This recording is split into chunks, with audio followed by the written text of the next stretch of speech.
Hey guys, welcome back to the channel. This is part 14 of What If Naruto was in the Bleach universe. If you guys enjoy this What If, and want to see part 15 of it, comment down below and let me know.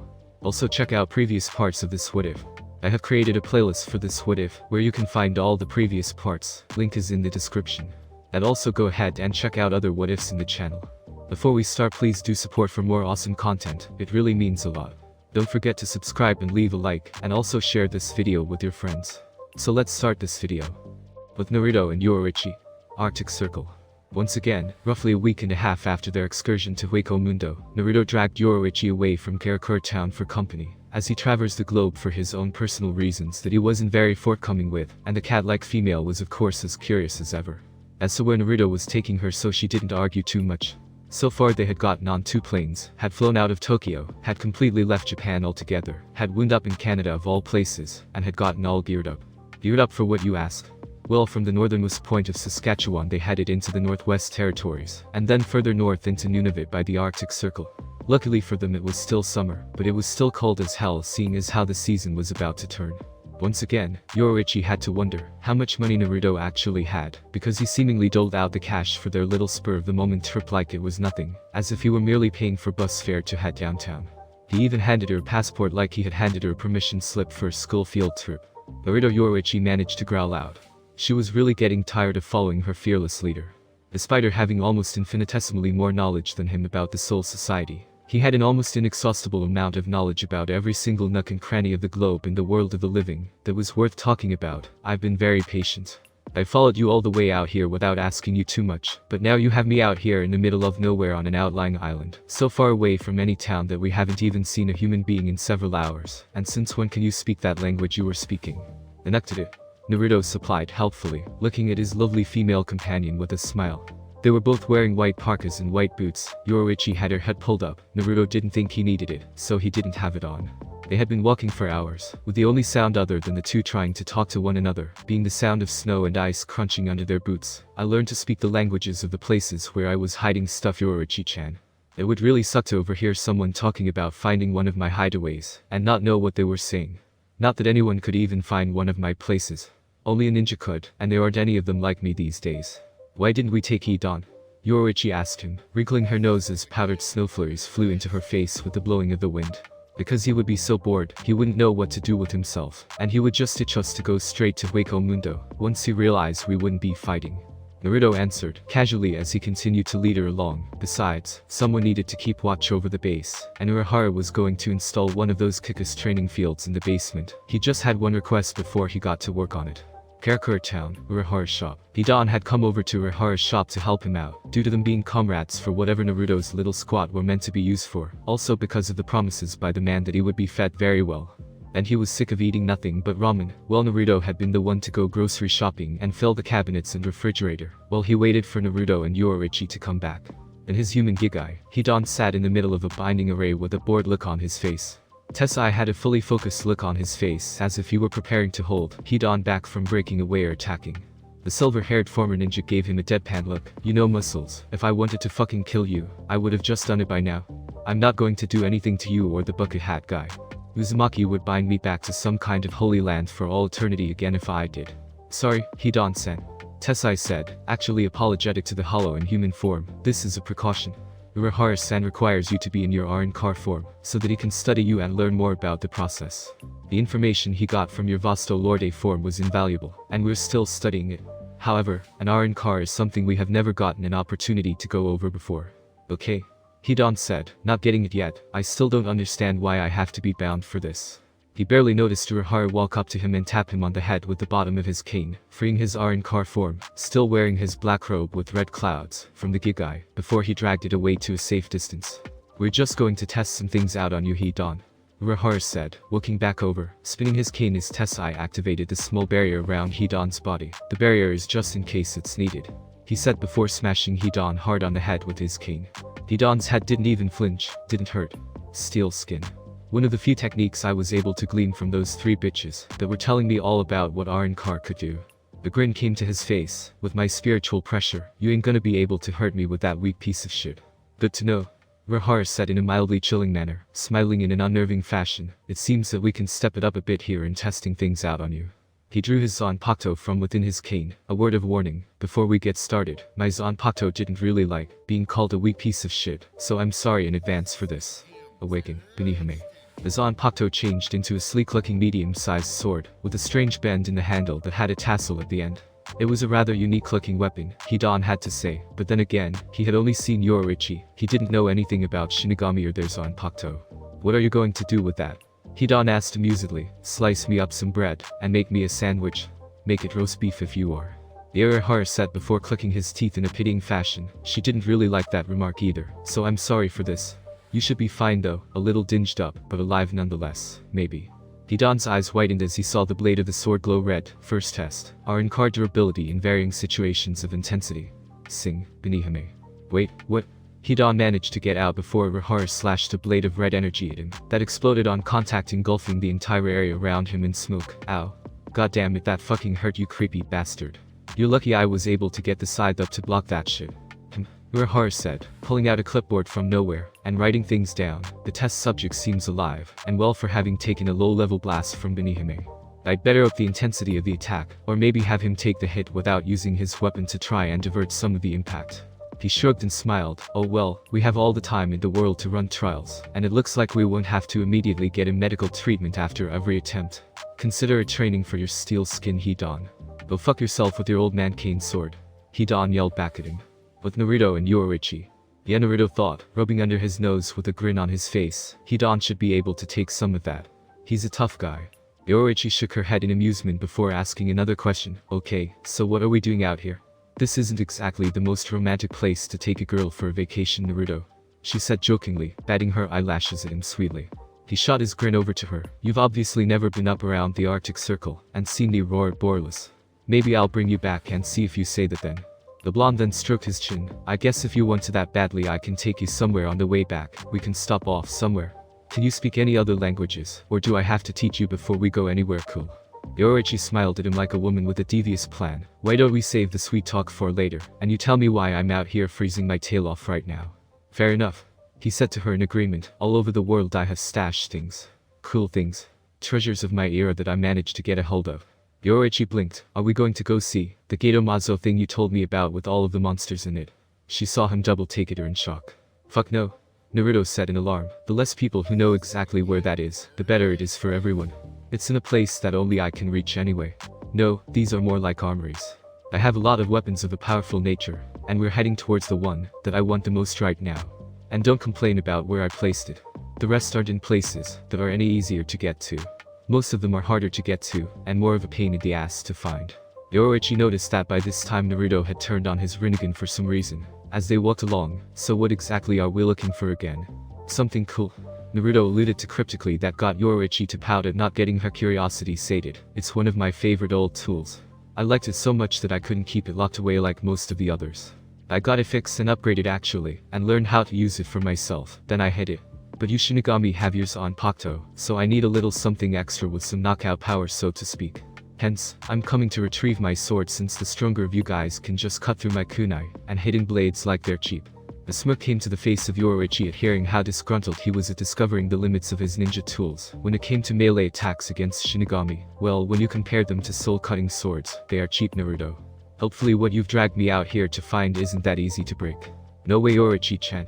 He said to her as they started climbing a gentle slope. By the way, we're almost there.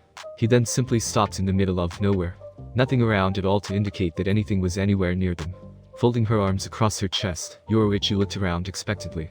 She was prepared to see some elaborate guarded shrine of some sort. So where is this important weapon of yours? There's nothing here. Look underneath Yoruichi-chan. Naruto remarked to her as he started making hand seals, ending with him clapping his hands together and stomping his foot on the ground, releasing a small tremor. In front of them the ice cracked, and a stone pillar with a tablet on it rose through. Naruto drew kunai and cut his palm, coating it completely in his own blood, before slamming it onto the tablet and forcing it back down below the surface. The whirlpool formation started forming in front of them through the snow, ice, and ground, spinning and forming a large crater, eventually stopping when a small person-sized hole opened up in the center of it. Naruto gestured for Yoruichi to follow him, getting a confused tilt of an eyebrow from her, but she followed, nonetheless. The hole in the ground led through an extremely narrow passage that had been coated over with permafrost, but other than that little natural occurrence, it was actually well built and sturdy. As they entered a main chamber, it was like the entire room was made out of hollowed out ice. Shelves on the back wall were stacked with scrolls that Naruto wasted no time in reading the kanji for, and taking a few for himself. These are just regular ninja tools. Kunai, shuriken, stuff like that.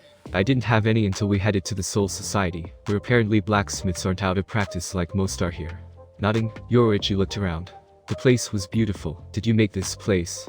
How did you even find it outside? Everything looked the same. I have the best eyes in the world, Yoruichi-chan. Naruto said as he walked towards a pedestal at the end of the room. I can see things that nobody else can, like the chakra that kept this place hidden. All I needed was to be in the general area to find it. I used so much chakra making this place it's a beacon to me. Come to think of it, I did sense a mild amount of spiritual power when we started getting closer to this place. Yoruichi commented. It had been strange, there shouldn't have been any kind of spiritual energy out there at all, even the tiny amount she could feel. Yep. Naruto said as he looked at a sleek black box that was attached to the pedestal. What better place to hide something away from people than in the middle of fucking nowhere, with absolutely no indicators as to anything being hidden. I have about 12 different places like this. He bit his thumb and coated the tips of his fingers in blood, before pressing them onto the box and pulling them away to make a long chain of hand seals. Walking over to him in the box, Yoruichi smirked as seeing what Naruto was doing. You certainly have one hell of a security system for a world without ninjas. Naruto rolled his eyes with a good-natured smile on his face, as he continued his hand seals. You've seen TV and the news. Archaeologists find shit like my place all the time. On the off chance someone does discover this place, they wouldn't be able to take a single thing I have for themselves without the ability to use chakra, or the knowledge of my security code to open the cases for my real weapons. He finished his hand seals and placed his hand back on the box, getting a satisfying click for his troubles. As he opened the box, Yoruichi looked at it intently to see what treasure Naruto had brought them out to the ass end of nowhere to retrieve. Upon the box being fully opened, all that lay inside, sitting on an ornate velvety cushion of sorts, was the hilt of a sword that ended in a crossguard. The dark-skinned noble's eye twitched at seeing it. That's it. That's it. Naruto confirmed, happily picking up the hilt and placing it in his pocket, before leaving the hiding place, whistling a happy tune to himself that echoed through the chamber and the tunnel. Yoruichi palmed her face and followed him out. You dragged me halfway across the world for the hilt of a sword. Yep. Is there a blade to it that you've got to go somewhere else to in order to find it? You know, so that no one else but you could ever use the sword even if they found one part. Nope. Yoruichi was radiating pure displeasure as she watched Naruto close the whirlpool crater back up, leaving the area looking like they had never been there, with the exception of their footprints that would soon be covered up, so it's purely for sentimental value or something. Naruto scoffed, hell no. This is a mission based on pure practicality, dear. He said, fishing the hilt back out of the pocket. He chuckled when he saw Yoruichi glare hatefully at it, thinking that their time and effort had been for nothing in particular. This is one of the coolest things that I own. It looks like junk, she said, still not convinced in the least that this strip was even the least bit productive. Yeah, whatever. Naruto grumbled rather irritably before holding the hilt out in front of her indifferent face. This is the sword of the Thunder God, and you'd better recognize and respect my archaic swag. After yelling that, a long blade with bright yellow energy just pouring from it, making it glow brightly, emerged from the hilt, almost getting Yoruichi to recoil in surprise. The force is with me, Databayo. What the hell is that thing? Yoruichi said in response, rubbing her eyes at being damn near blinded by Naruto's unassuming weapon. Was that electricity? Naruto twirled it around in his hand a few times in a way that he found himself getting refamiliarized with wielding it. Yes, it was. This sword is infused with pure electrical energy and could work as its own power source with the perpetual amount of juice it churns out. It seriously fucking hurts too, even when you're not being cut with it. Just touching this thing sucks. Getting the stars from nearly being blinded out of her eyes, Yoruichi then fully took notice of the sword. You said you reforged it. I had it reforged, yeah. Naruto said, turning it down and returning it to its hilt form. It really wasn't made any better than any other sword I had seen before. Other than the electricity thing, there wasn't too much special about it. I even broke it before, me and Sasuke. I had to get it redone with the best metal I could possibly find, and now it's not only way tougher, I can do all sorts of cool things with it. He then turned a short look towards her. Where's yours on Pakto? I've never even seen it before. She waved that little question off effortlessly. I don't like using it that much, so I just sewed. I was a captain though, so be assured that I have one, and it's just as powerful as any other. Naruto nodded. I never implied that it wasn't. I just wanted to know why you never seemed to have it on you. It's not like you really need it anyway. He then looked at the hilt of the sword of the Thunder God and grinned at it. I miss you, my super sweet sword. Those Shinigami are going to piss their pants when they see what I upgraded you to do. After getting over the surprise of his weapon, Yoruichi smiled at him. He seemed so excited just because he has his old weapon back. It doesn't really take much to make Naruto happy, does it? But I guess that after the story he told me he has to take every bit of pleasure from life he can get, with as long as it is, and with everything he had to, and still has to do. She then snapped back to reality when she realized that Naruto had been asking her something. Huh? I'm sorry, could you say that again? Naruto did as he was requested. I said, where do you want me to take you, Yoruichi-chan? All I came out here for was the sword of the Thunder God, and to get a ton of my ninja tools for my surplus at the base. And you were a good girl in coming with me without a fight at all like the last time. I know you hate your gigai. That means I owe you a fantastic vacation to the destination of your choice. She gave him a look of mild distrust. And you'll take me anywhere I want to go. Anywhere at all? Naruto said, confirming it firsthand. Just tell me where and I'll take you anywhere. We'll do whatever you want. Money is literally no object, and you'd be worth it. We might not get a chance to until after everything settles down, and my team is all set up for the moment, but I've got all the time in the world. I'll hold you to that. Yoruichi said in a voice that relayed her satisfaction with the terms given to her, as they continued to walk back to civilization. 3 days later, Karakura Town, Urahara's shop. Here you are, Mr. Hidan. Urahara said meekly, handing Hidan, who was back in his gigai with bandages all over random points on his body, a cup of tea. The newly turned Arrancar accepted the tea with an irritable grunt, as he stared across the table at Urahara, who had his clipboard out and was writing notes again. So you say that pulling your mask off turned you into an Arrancar? He asked Hidan, who grunted in affirmation, though he was still glaring at him heatedly. Still, you're extremely strong for an Arrancar, so I've heard. A hollow with powers reminiscent of a Shinigami. He said with a serious inflection, so it wasn't enough for you to ruin all of those lives 110 years ago, was it Aizen? You used the Hogyoku to make your own army. What the hell do you think you're doing, Aizen? He was snapped out of thinking for himself, when Hidan spoke up rather irritably. So after the little torture session that you call tests, are you going to hurry up and build that training room in the basement of our base? I need to start getting my powers down. Oh yeah, sure. Urahara said, getting back to his normal airhead personality. I'll start installing it later today. Thanks for all the help, and for not trying to kill me once I was done studying your Arrancar form. Hidan stared at the cane resting near the table. That's Anpakuto, it's an evil weapon of mass destruction. And you say that every Shinigami has one? He shook his head and took a sip of his tea. Yeah, I'm really glad I'm on Uzumaki's side now. Fighting you and yours would be more trouble than it seems to be worth, even for the glory of Josh and Sama. He then thought of something. Oh, by the way, Uzumaki called the base and told me he found what he left to go get. He and the sexy lady with him should be back later in the week. Urahara pulled out his fan and held it in front of his face. Oh, well that's good. Because I was contacted by Yamamoto, and there's something that Uzumaki-san is going to want to know that's about to go down. Hidan stared at the Shinigami scientist before smirking. Is it the kind of something that will piss him off? Urahara made a thoughtful noise before responding. I wouldn't say so. I would say that it's the kind of something that would make his life more difficult for the time being. It might make him angry depending on how he feels about it, thought. Hidan shrugged. Meh, it's better than nothing, I guess.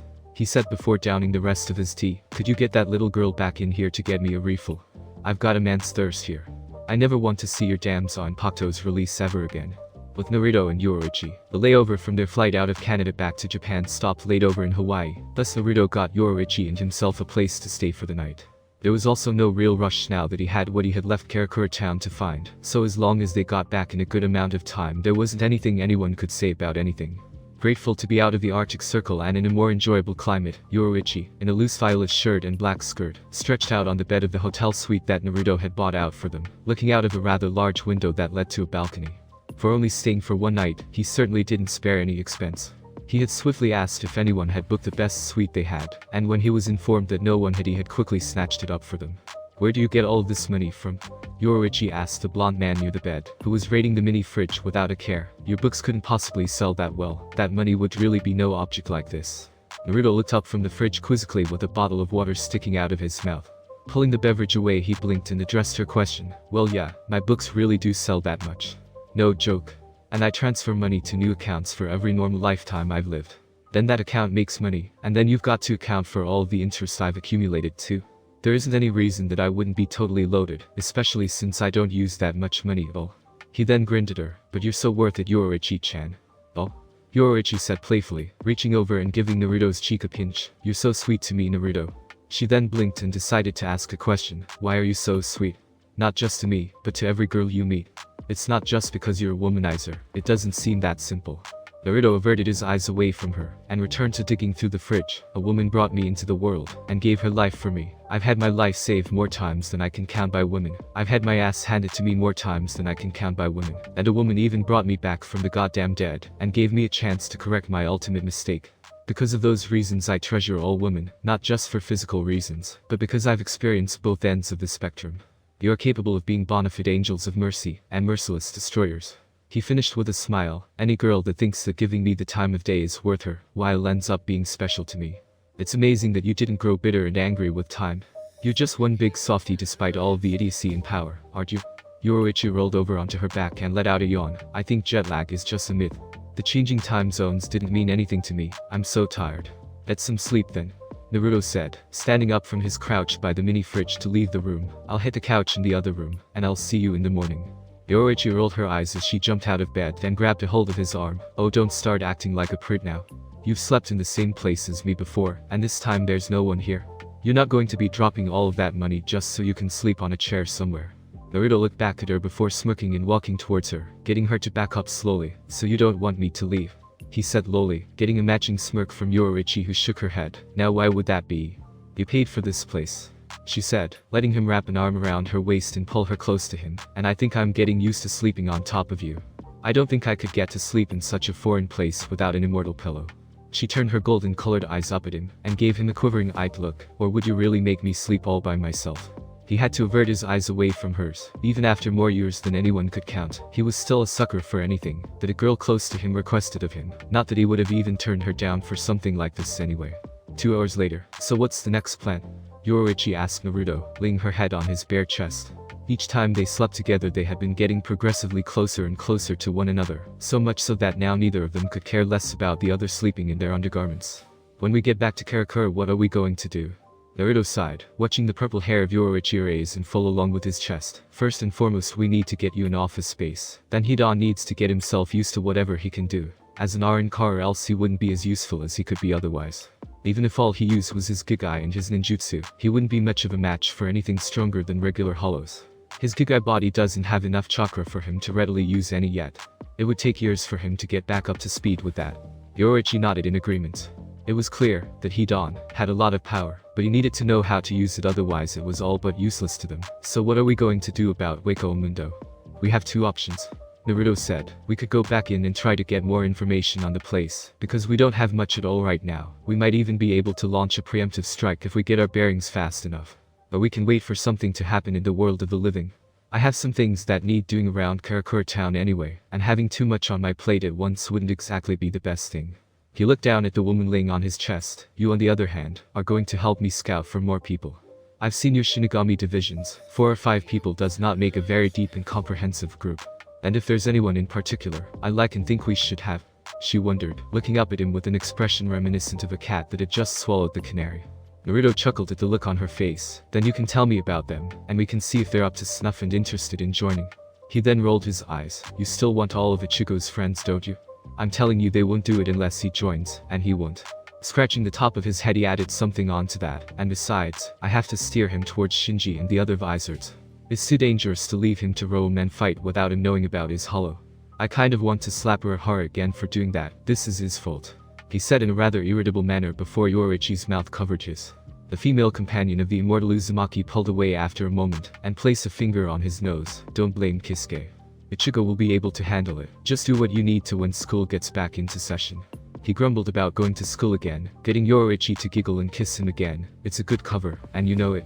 Maybe you can actually get Ichigo to trust you because he still doesn't.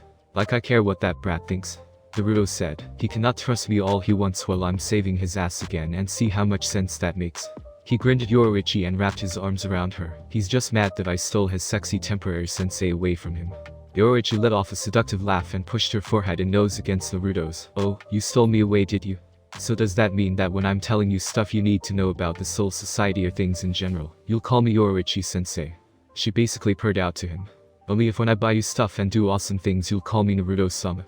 Naruto fired back in a low voice that could match hers. You really want to do this, Yoruichi-chan?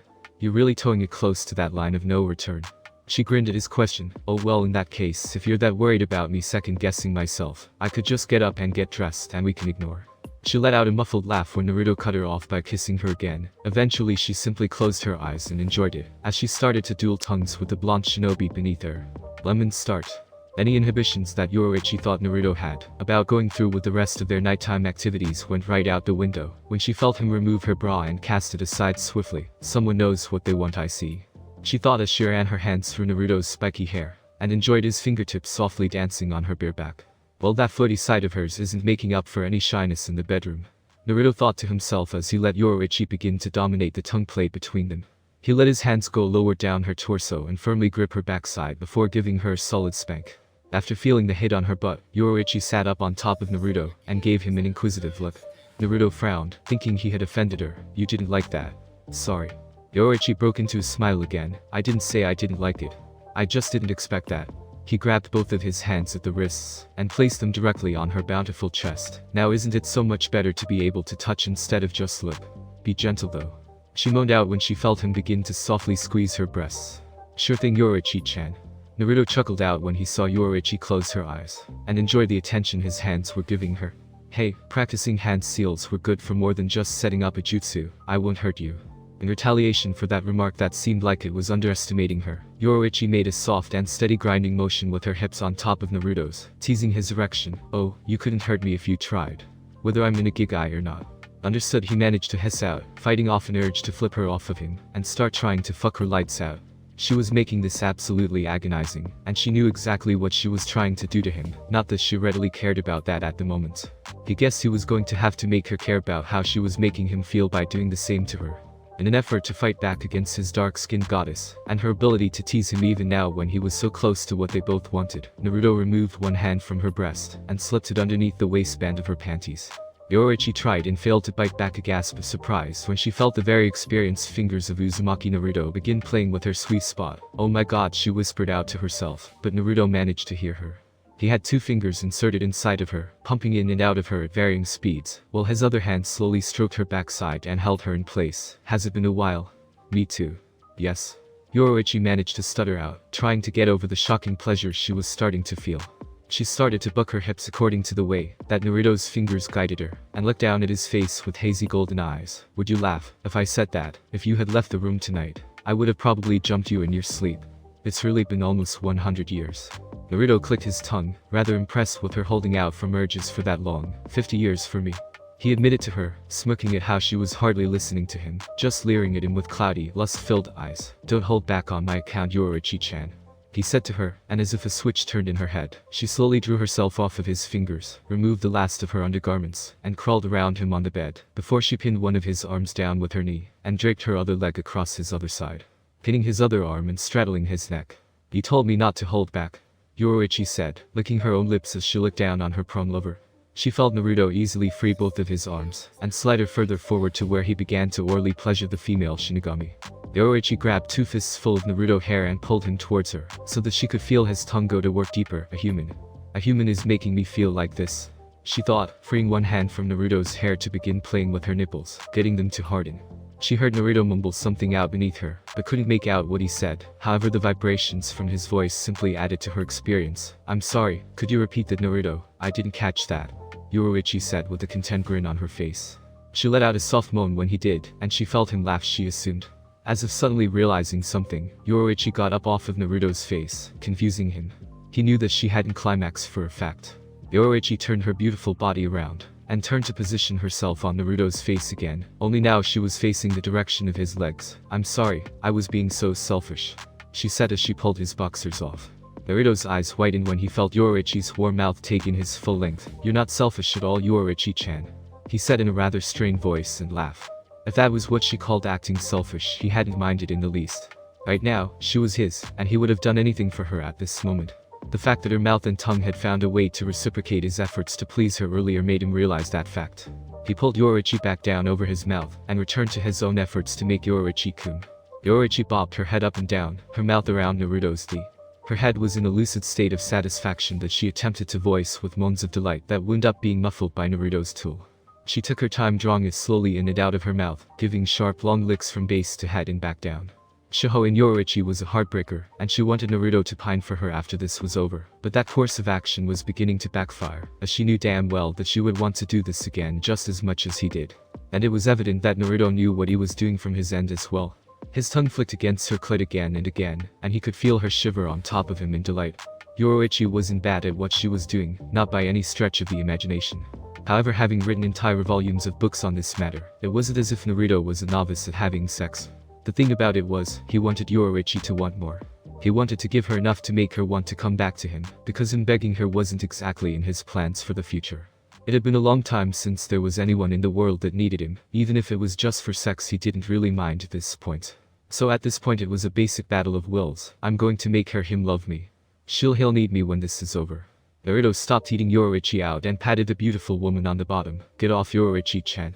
She reluctantly did as asked, and turned towards him with a curious look on her face. Why did he make them stop? There was a smirk on her face that excited her, and before she could even voice either feeling, she found herself pushed over on her knees, bending forward with her arms keeping herself from falling on her face. Naruto positioned himself behind her, and slowly immersed himself inside of Yoruichi's soft folds. He began thrusting in and out of her, keeping his hands on her hips to guide her towards and away from him. Yoruichi grabbed a fistful of the sheets on the bed tightly and bit her lip, biting back a loud moan. Naruto, you cheeky bastard. I didn't tell you to do that, she said breathily, trying to sound angry, but there was absolutely no anger in her voice at all. No, you didn't. He admitted as he simply continued to screw his first recruit to his unit from behind, but you never said I couldn't. Besides, you know you like it, he said, giving her ass another slap, similar to earlier. Jerk, she said bitingly before a rather sharp mater let out a short yell. Naruto lifted one of her legs so that he could get at her from a better angle. You're lucky I'm in my gigai, or you'd be begging me for release right now. Yoruichi mumbled out with a smile, looking back at him with a wink. Naruto wrapped his arms around her body, and pulled her up, so that they were both sitting on their knees as he continued to fuck Yoruichi. Naruto started biting and sucking gently on Yoruichi's neck, trying to leave hickeys on her, while his hands pinched and pulled at her nipples. Yoruichi had an arm wrapped around his head and neck to hold him to her. You can't make me cum, Naruto. You're going to finish first. She grinned when she heard him chuckle through his kisses on her neck. He's the one in control here, he asked her in a whisper, before nibbling on her earlobe. I'm technically your boss. If I say cum for me, Yoruichi-chan, that's what I expect. Like so, he said, shifting them once more with him sitting down, still inside of Yoruichi, while holding her legs under her thighs to keep them spread open. Hearing her loud love cries was like music to his ears, once he began bouncing her up and down on top of his cock. Yoruichi started shaking her head from side to side, no longer having a voice to scream with, due to requiring to take another breath, if she wanted to keep making noise. He had her completely at his mercy. All she could do was write it out, literally. And it wasn't like she had any issues with that. I can't take it, it feels like he's splitting me in half. Because he was her boss, he did know exactly what he was doing, and she had been openly teasing him since day one of their strange yet appealing relationship. She could grant him a little payback, especially since it would end with her getting off one way or another. She'd just make sure that she'd get him back later without her gigai, then he'd see who would dominate who. I'm going to cum, Yoruichi-chan, Naruto said in warning to her as he continued to bounce her up and down on his pole. He didn't want to just assume that Yoruichi would let him shoot his load inside. I'll let you. If you take me off before I finish, I swear I'll beat the daylights out of you. Yoruichi screamed in threat as she could feel her own climax building, and if he didn't let her reach it because he thought he was being a gentleman, she didn't know what she would do to him. All she could see were stars clouding her eyes, and from there it didn't take long for her to tighten around him, and let out one more cry signifying her release. Naruto, you're so fucking good. Call me, you're so tight, Yoruichi-chan, Naruto said when he felt her clamp down on his dick. That was the last straw for him as he finally came inside of his gorgeous dark-skinned lover. He removed his hands from beneath her thighs and wrapped his arms around her, rubbing her stomach softly. Yoruichi's breathing began to calm and slow as she noticed that Naruto was still buried inside of her. Before she could say anything, Naruto pulled her off of him with a pop. She tried to pout, but only wound up smiling and laughing as he sat her down between his legs and leaned back against the headboard of the bed. She took after his example and leaned back against his chest, letting him rub her body freely. Yes, we'll have to do this again, Naruto. Again, and again, and again. She looked back at him and grabbed one of his hands to kiss it. In just a minute, as a matter of fact, unless you think you can't take it, she teased. Naruto sighed and looked out the window at the dark night. What time is the flight in the morning? He asked her. She put a finger to her lips as she tried to think. We're supposed to take off at 8:15 a.m. Why? Because he replied with a huge grin to her. We can sleep on the plane. I'm not about to let my night with the goddess end after just one round. Now do you think you can take it? His heart on her turned with a vengeance when Yoruichi seductively narrowed her eyes at him and crawled out of his lap, only to lay down on her back, with her legs spread for him. She let out a small laugh as she left herself prone for him. I know that sitting in that damn airline seat after we're done is going to be hell, but for now take me to heaven, Naruto. Yoruichi said as Naruto crawled towards her, and positioned himself over top of her, kissing her deeply, before they started up again. Then lemon. 3 days later, Karakura Town. After returning to Karakura Town, Naruto was visited by Urahara in regards to what he had found out about Hidan and Arrancar in general. If this was what they were to be fighting, he decided that studying the enemy now instead of waiting until later would be for the best all around. Hidan stood in the training room that Urahara had somehow carved out, while Naruto and Yoruichi were gone, while Urahara stood in front of him, a clear see-through board in front of the Arrancar, with certain places on his anatomy circled on the board and labeled. The scientist had a long pointer as he gestured towards Hidan, as if he were conducting a lecture. Okay, Hidan here, as we all know, is the Shinigami hollow known as an Arrancar. Duh. Naruto, Yoruichi, all of Urahara's assistants, and even Hidan behind the clear board said simultaneously before Yoruichi continued, we already knew the Kisuke. I don't even know why that required repeating. With his fan out in front of his face he turned towards Yoruichi, a gleam in his eye. Well. Unless you're willing to tell us what you were up to with Uzumaki-san while you were gone, I would suggest that you let me finish. What? She said in reply, doing a valiant job of keeping her blush non-existent, while Naruto had a huge smirk on his face at her side. We just went to get a weapon for him that he had hidden. Hidan smirked and shared a look with Urahara. Yeah, I'm sure he hid his weapon alright. Both men started laughing until they felt Yoruichi's reatsu spike threateningly. Okay, bucket hat, back to explaining this shit. I agree. Urahara said hurriedly before smacking the board with his pointer. Now, Arrancar are able to fire Seiro blasts, just like regular hollows are able to, and from what we have seen of Hidan, he also has the hole on his body that is the telltale sign that he's still a hollow. Apparently the hollow that transforms into an Arrancar must be of staggering power for the change to even provide a relevant amount of challenge. Menos or higher. Naruto raised his hand like they were in class. What about how he's wired? He got questioning looks from everyone around him. Well, I'm just saying, when Hidan was a Vasto Lorde he seemed was more bloodthirsty, even for his normal personality. How many times did you go into Hueco Mundo when I was gone? He asked the silver-haired ex-shinobi. Hidan held up one finger, just once for like an hour or two to get to combat training in with the stuff I felt like working on. Vasto Lorde Hidan would have been chomping at the bit to just stay in there. Yoruichi pointed out. About that.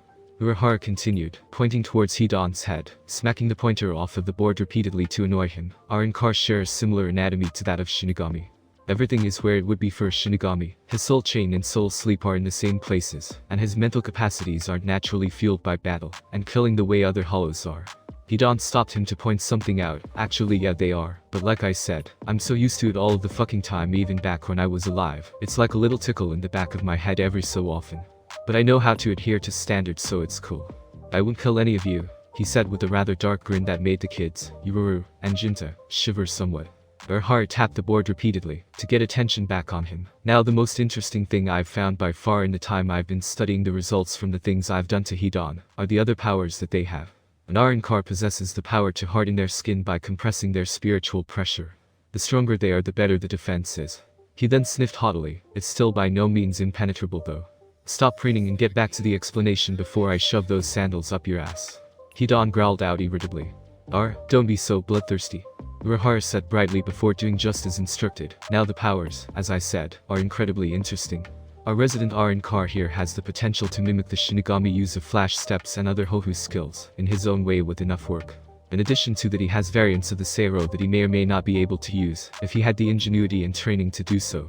But that's not even the most interesting thing. He tapped on the clear board around Hidan's hands. These are? Hidan said with a grin, holding up his three-bladed scythe in one hand, and his strange cylindrical device in the other. Exactly. Urahara said in confirmation as he seemed rather excited or shaken by what he was about to say to them. These two weapons are Hidan's Zanpakuto. Yoruichi gave him an utterly stunned look that didn't fail to satisfy him. Yes, I'm certain before you even start asking. The bulk of Hidan's spiritual power are sealed within these two weapons, much like a sealed Zanpakuto. So, Jinta said, trying to get his question out the right way, these Arrancar things have Shikai and Bankai just like a Shinigami would have. Oh no, Urahara began to laugh, calming some of them down somewhat, until he suddenly stopped and got a serious look on his face. The form that Hidan's weapons and by proxy any other Arrancar's weapon are in at all normal times are their Shikai. He does have the equivalent of a Bankai however, though I have yet to know what that is. All Arrancar possess this ability. Except me. Hidan said with a twitching eye. Bastards. Urahara turned towards him. You'll find yours very soon, we'll help you figure it out. Naruto then started thinking of his own run-in with an Arrancar back in the forest of Menos. So that woman we met that was so strong, she can get even stronger? He said, sharing a look with Yoruichi before he shrugged. I should have known. No one I ever meet is as strong as they can be the first time I see them. He gestured towards the female Shinigami and exclaimed, "You see what I was talking about, Hidan? I swear, it's like a total theme in my life to be close to women that can beat the shit out of me. I'm starting to get that picture," he replied, nodding sagely. Naruto then stood up abruptly and walked over to Urahara. "Oh, by the way, Hidan needs a way to get out of his gigai, so I brought you." He reached into his pocket and pulled out a scroll that he unsealed. "These." Hidan let out an almost girlish shriek when he saw what Naruto brought. "You got my side," then piked back. And brought them back he did. However, from the rust and the broken blades, it certainly seemed like Father Time had taken a sledgehammer to them. What the fuck happened to them? Naruto gave Hidan a dry look. "It's been buried for over 2,000 years. What the fuck did you expect them to look like? At least the pike can be fixed. I don't know anyone good enough to fix the side up." Urahara picked up the pike and retracted it, noticing it looked just like the cylinder that Hidan had as an iron car, as did the scythe. "This is all I need to give Hidan something to get him out of his gigai. I'll even get it all fixed up for you." He looked over at Naruto expectantly, for a nominal fee. Rolling his eyes, Naruto relented. "Fine, you get the next book set to be released, signed copy." Urahara let out a cheer, while Hidan got back into his gigai and stretched back out. The informal meeting had begun to break down, and everyone had been prepared to go off on their own business, when something hit Naruto mentally, and his eyes whitened. "Uh-oh," he said before damn near sprinting from the training room underneath the office building his base was located in and rushing to the front gate. Stopping outside, he whipped his head around rapidly. Naruto knew that he hadn't been wrong about what he assumed he had seen. His shadow clone sentry wouldn't have dispelled itself by punching itself in the back of the head, and what it had seen before its untimely demise hadn't been fabricated, because it was an actual memory, so where in the hell would? He said before he disappeared in a puff of smoke. "Damn it, stupid, slow gigai," Soifan said to herself, remembering his shadow clone technique, before she found herself picked up from behind in a huge hug that kept her arms bound. "I knew I wasn't crazy," Naruto said happily as he held Soifan off of the ground close to his chest, ignoring her angrily kicking feet and shouts to let her go. "Hello my sweet queen bee. Did you miss me? Like a beating from..." She was about to answer with a snide comment until she registered what she heard him call her. "Wait, queen bee? Why are you calling me that now?" Soifan asked, stopping her legs from kicking. Naruto shrugged, still not letting go of her. "I don't know. You told me not to call you my little bee anymore, so I had to come up with something, didn't I?" He then realized where she was. "Now what are you doing here? Did you come to visit Yoruichi-chan?" He gave her a grin. "Or me?" Soifan tried to cover the flustered look on her face, as her legs began kicking again, trying to force him to let her go. Still as agitating as ever, Uzumaki, she managed to growl, "Let me go, and I'll tell you why I'm here." He immediately dropped her, and once she landed on her feet she turned around and punched him hard in his stomach. When he didn't double over like he usually did, she looked up at his grinning face, wondering why. "You don't use gigai very much, do you?" Naruto said to her, voice full of amusement as she glared up at him. "You don't get it. You're as weak as a regular human girl right now, as long as you're in that thing. You could hit me all day and I wouldn't blink. The body I fought with in the Soul Society was my real body that I always use in this world, so I'm always as tough as nails. Now we're here at my humble office." Soifan's glare dissipated, and Naruto took in her appearance in her gigai. She wore a black shoulder-cut long-sleeved shirt, tight blue jeans that stopped low at her calf, and sandals. She certainly didn't have any trouble fitting in with normal people in the world of the living. "We're here as the support force for you and your unit, as Yamamoto Sateicho hadn't figured that you had finished putting it together yet." "We?" Naruto repeated questioningly until Soifan snapped her fingers. "Can we come out now, Taicho?" From around the corner of the building, Omaida poked his head out along with Nemu. Soifan rolled her eyes. "Yes, you can come out now. I didn't kill Uzumaki this time," she said, getting a swift drop out of Naruto. Shrugging, Omaida walked from around the corner wearing a black suit that managed to fit his sizable frame. He also had a pair of black sunglasses on his face. Nemu had on a gray button-up blouse, and still had on her red choker along with a yellow tight skirt and black high-heeled sandals. Naruto scratched his hair as the two lieutenants walked over. "I can understand your lieutenant being here, but why is Nemu-chan here?" Soifan shook her head. "I have no clue. Omaida and myself are here because as members of the stealth force, we can carry out this glorified scouting mission, just the two of us, especially with you and Yoruichi-sama here as well." She gestured towards Nemu. "I assume she is here because of the need to analyze and study the findings of Wako Mundo. It isn't really a place that Shinigami readily go to, as there isn't really a way out, until now." It sounded appropriate enough to Naruto. He had heard of far worse reasons for other things than that in his time. With that being over with and done, Naruto turned and led them inside of the building. "Well then, let's find you guys a place to stay while we're here. We can work out a mission plan later." As they walked inside and saw the place had been restored to a very nice atmosphere with neatly painted walls, colored maroon on the first floor, However, there wasn't anything in the wide open area which brought Sorfon to scoff. "You'd better not have Yoichi-sama staying here," she said, believing her mistress should have more appropriate accommodations to her stature. Naruto looked rather offended. "Hey, it's not bad. I haven't come up with a front for the place, yet that's why it's empty down here, but I'm thinking about it. You haven't even seen the upper floors yet. It's better than Urahara's place, that's for damn sure." He liked his little purchase. "Whatever, let's just set you guys up with a place to stay while you're here." Well, at least he had some support now. Yamamoto followed through on that front. He could head back into Hueco Mundo now, while he had Yoichi try to bolster his ranks. Maybe she could get Chad, Orihime, or maybe Ichigo to join up. He doubted it, but it was worth a try. Thanks for listening. I do hope you enjoyed. If you want a next part of this video, like, subscribe, and comment down below, and turn on that bell notification. And also check out the other videos that I have created, and enjoy. See you in the next video. Peace.